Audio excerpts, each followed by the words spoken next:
ISL এর প্রথম হাফের মতন দ্বিতীয় হাফেও বেশ নড়বড়ে ইস্টবেঙ্গল। মাঝে সুপার কাপের দলে পারফরমেন্স ভালো থাকলেও টুর্নামেন্ট শেষ হতেই আবারও শুরু হয়েছে ছন্দপতন।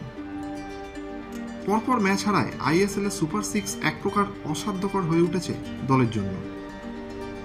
এবারেও লাল হলুদ শিবিরে ভালো খেলা বিদেশি সংখ্যা হাতে গোনা।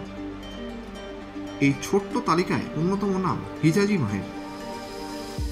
তবে আগামী মরশুমে ইস্টবেঙ্গলে তার থাকা নিয়ে তৈরি হচ্ছে সংশয়। সূত্রের খবর, এবারে হিজাজিকে দলে পেতে আগ্রহ দেখাচ্ছে চেন্নাইন এফসি। আগামী মরশুমের জন্য দল তৈরির কাজ আগেভাগেই শুরু করে দিয়েছে চেন্নাই। বেশ কয়েকজন যুব খেলোয়াড়কেও অফার দিয়েছে তারা। এবার সেই সাথে তাদের নজর পড়ল ইস্টবেঙ্গল সমর্থকদের প্রিয় খেলোয়াড় হিজাজি মাহেরের ওপর। চলতি মরশুমে বেশ ভালো ফুটবল খেলছে সে। রক্ষণের দেওয়াল তৈরি থেকে শুরু করে দলের প্রয়োজনে গোল করা সবেতেই প্রভাব রেখেছে সে।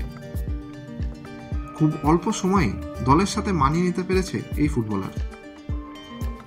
ইস্টবেঙ্গল তার সাথে চুক্তি বাড়াতে চাইলেও চেন্নাইয়ের অফার নিয়ে ভাবনায় মাহের। এবার দেখার শেষ পর্যন্ত কি সিদ্ধান্ত নেয় হিজাজি মাহের।